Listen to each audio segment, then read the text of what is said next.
Hello everybody and welcome back to another video. I'm SocietySucks and today I'm checking out why didn't Alexander the Great conquer Rome by history matters. If you're watching this video, I'm assuming you know who Alexander the Great is, what he did. He defeated the Persian Empire, he took over the whole thing. So yeah, he went east, but he could have gone west to Rome. Now at this point Rome wasn't really an empire and it wasn't really that big. I'm not sure if they even had the entire Italian peninsula conquered yet. So maybe the reason he didn't go for it was because he just didn't see them as a worthwhile enemy. He didn't think they were a threat. But anyway, let's see exactly why he didn't go after Rome.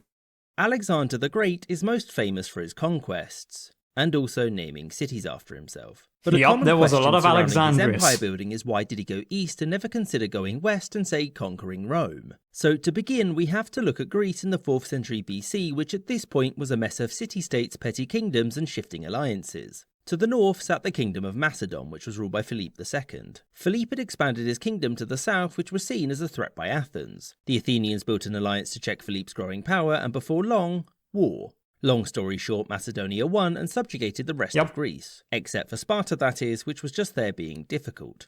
Philip's next move was to get revenge on Persia for its previous expedition into Greece. And so he and his new allies started to prepare. Unfortunately for Philip, before this could happen, it was time to get stabbed to death. Alexander III succeeded him and, like his father, wanted to expand his kingdom, but going west to Rome wasn't really an option at this point. The first reason was that his father had promised to attack Persia, which was a unifying force in Greece. And if Alexander wanted to keep them on board, it was important to keep this promise. Yeah, so that's why. Alexander likely knew very little, if anything, about Rome at this point. It wasn't a regional power and only held this much territory, and neither it nor its neighbours were really worth an expedition.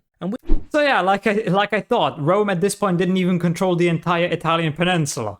It simply wasn't a threat, and neither were any of the other states in Italy at the time. With that, Alexander was off to attack Persia, which he did in 334 BC. The Macedonians did and well, he had and Alexander a lot of defeated success. The Persian Shah Darius and took all of this land, thereby becoming Alexander the OK. He then moved south into Egypt, which he soon conquered, and this allowed him to found the city of Alexandria and also proclaim himself pharaoh. Alexander the Pretty Good then advanced towards the Persian capital and defeated Darius again before taking it. Darius fled but was soon murdered by his own men, and Alexander took the title of King of Persia as well, thereby becoming Alexander the Notable. So with Persia defeated, surely Alexander was free to return to Macedon and turn his attention elsewhere. Well, no. Even with Darius gone, Alexander still had to pacify the rest of Persia. Now, he'd previously written of his intent to conquer places like Carthage, and it's likely that he wouldn't have shied away from taking whatever else was in his way. But again, there's no evidence he knew anything of Rome. In fact, the Greeks had minimal contact with Rome and wouldn't have cared much until Rome's conquest of these Greek cities in the south of Italy, which happened about 50 years after Alexander died. So anyway, Alexander during his lifetime, Rome just wasn't a threat. One of Darius's generals had declared himself king, and Alexander couldn't tolerate a rival. Alexander spent the next 6 years putting down revolts across Persia, and after his realm was mostly secure, he went westward to Babylon. It was here that he decided he was going to conquer the afterlife, which meant going westward was impossible, and Rome was safe in its cradle. Oh yeah, because he died. I hope you enjoyed. I think Alexander also wanted to go further east to India,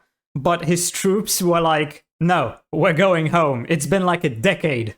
Because I think it took a decade, if not longer, to conquer all of Persia and put down all the revolts. I'm also quite sure that Alexander died young, so that really makes me think, how much more could he have conquered? Would he have eventually gone west and destroyed Carthage and later Rome once they became a threat? Possibly. Or would he just have kept going east to places like India and maybe even China? But we'll never know because he died and he never got to do any of those things. But yeah, the answer to the question of the video is because Rome simply wasn't a threat or a major player at that point in time. So he had no reason to go after them. And he probably didn't even know Rome existed at that point. So anyway, I hope you enjoyed this video. If you did, please consider subscribing and leaving a like. If you want to see more reactions, check out this video right here. And with that, I'll see you in the next video.